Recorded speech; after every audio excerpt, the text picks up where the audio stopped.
Good evening, everyone, and welcome to this edition of Mikey's Saturday Nightmares. All right, thank you all for joining me this evening on this video. We're up to 113 subscribers, so let's keep it going, folks. And if you're new here, please subscribe to the channel. All right, with that being said, we're going to go ahead and jump in today's movie. And today's movie is a sci-fi horror film from 1986. And it was directed by a fellow by the name of Stephen Herrick. And Stephen Herrick has directed such great films as The Three Musketeers from 1993. He also directed Mr. Holland's Opus. And he directed the great Bill and Ted's Excellent Adventure. Now, the only one out of those three I have not seen is Mr. Holland's Opus, so I couldn't tell you anything about that movie at all. But the other two films, fantastic. All right. So the film stars the great Dee Wallace. Well, back then she was known as Dee Wallace. Now it's Dee Wallace Stone. And she played the character of Helen. And she also played in such films as Cujo by the great Stephen King. She also played in The Howling, which was a great werewolf movie. It's a classic werewolf movie. And she also played in the horror film Popcorn, which is kind of an obscure horror film. I don't know a whole lot of people know anything about it. I mean, it has a great cult following. I will cover it on the channel at some point in time because it is one of my favorite horror films. Excuse me. And the film also stars a Billy Greenbush, who plays the character of Jay. And he also played in Jason Goes to Hell, The Final Friday. And he also played in The Hitcher from 1986. Now, that's the original. I've never seen that film, though. I really have. I've never seen it. I need to go back and check it out because I've never seen it. And he also played in the TV movie called Elvis and Me. And the film also stars a fellow by the name of Scott Grimes, who plays the character of Brad. And he also played in such films as Robin Hood from 2010. I think that was the one with Russell Crowe. He also played in a film called Mystery Alaska. And he lent his voice to the TV series American Dad for 388 episodes. I've never watched American Dad. Don't hate me. I kind of got burnt out watching Family Guy and just didn't want to watch anything other than, And I've never seen Mystery Alaska or Robin Hood. Not that 2010 version anyways. And the film we're going to talk about today is called Critters. And like I said, it came out in 1986, directed by Stephen Herrick. So, the plot for this film is a group of small but vicious alien creatures called Krites escape from an alien prison vessel and land near a small farm town on Earth, pursued by two shape-shifting bounty hunters. All right, that's the plot. So let's check out the trailer for Critters. Here we go.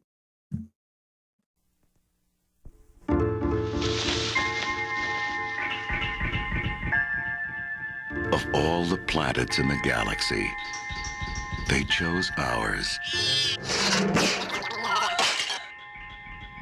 They hide in small places. This phone is dead. What? They light the dark. Jay, any luck? Just a minute. There's nothing cute about them. They've come a long way, and they're hungry.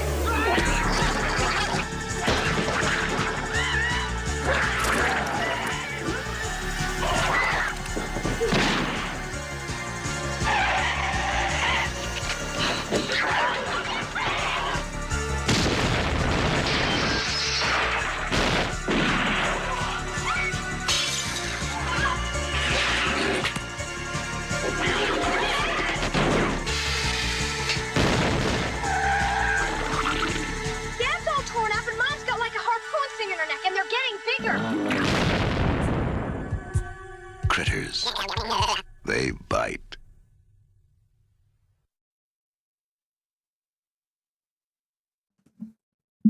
All right, that was a trailer for Critters from 1986.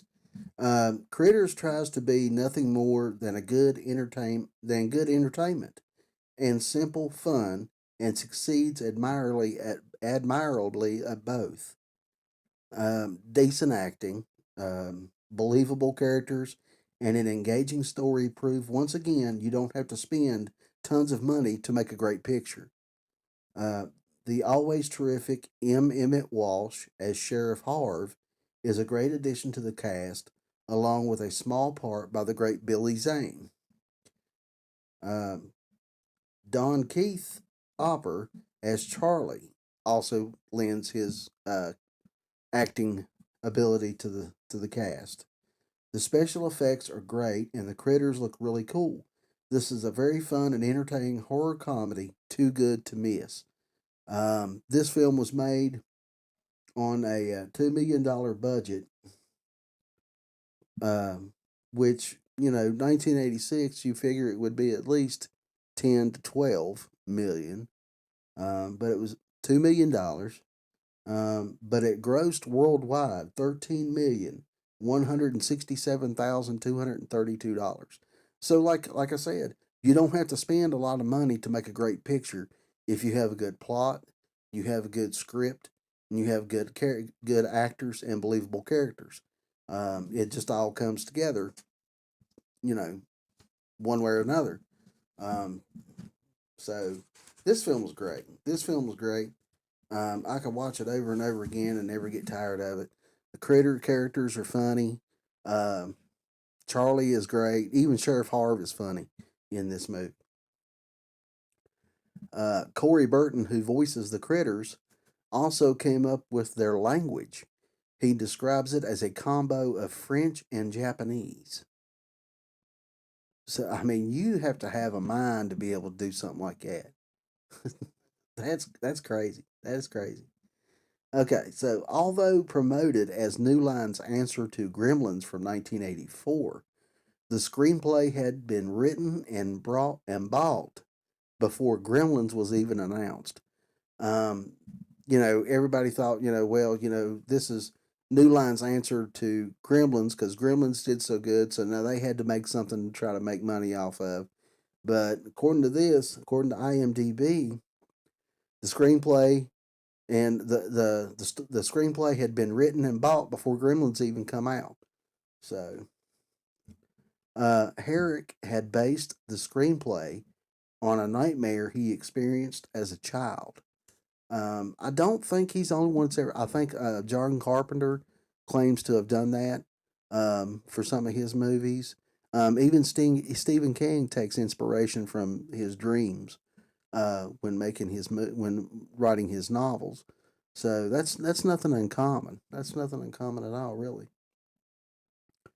Uh, Charles Cheeto. Never heard this guy before, but anyways, Charles Cheeto based the design of the Krites on the Looney Tunes character Taz. That's cool. That's cool. Taz was my favorite Looney Tunes character. Uh, Terrence Terrence Mann performs the song "Power of the Night" as Johnny Steele, especially for this movie. What's ever happened to that? I mean, we used to have back in the day when a movie come out, the soundtrack come out with it, and you had these Grammy nominated singers and famous singers making music for these movies. That don't happen a whole lot anymore, or it's just not advertised that way anymore. Uh, I always thought it was a great idea to combine the music with the movies. That was pretty cool. Um, Grover's Bend, the town where most of the critters takes place, is a nod to the infamous 1938 radio broadcast of War of the Worlds by Orson Welles. That's pretty cool. Grover's Bend. Wow. uh, all right. The logo on the back of the bowling uniforms is a parody of the iconic Ghostbusters 1984 emblem. The colors of the uniform matched the colors of Egon Spangler's uniform in the real Ghostbusters 1986 animated series. Now, see, I never even noticed that. Uh, it's Jay, the character, the Greenbush plays Jay, is wearing a bowling uniform because he's getting ready to go bowling when all hell breaks loose. I noticed the design, so I knew it was, a parody of Ghostbusters, but never, thought of the color of his outfit being the same as Egon's from the cartoon. I never even picked up on that. Um, okay, so both bounty hunters that are in the film are unnamed in this movie, but their names were given as Ugg and Lee in Critters 2, the main course from 1988. I don't think no, they never did name them in the first film. I never paid any attention to that. I know they always called that one Johnny Steele because he took the shape of Johnny Steele, but that wasn't his name, I guess. Okay, so finally, the entirety of the critter effects was designed and constructed for only $100,000, a fraction of the film's total $2 million budget. The crew only had 10 weeks to devise the effects. So they had to work their asses off for 2 weeks or for 10 weeks to come up with this stuff. Um, that's a lot. That's brainstorming right there. That is some massive brainstorming right there to come up with this stuff. Um, I like the special effects in the movie.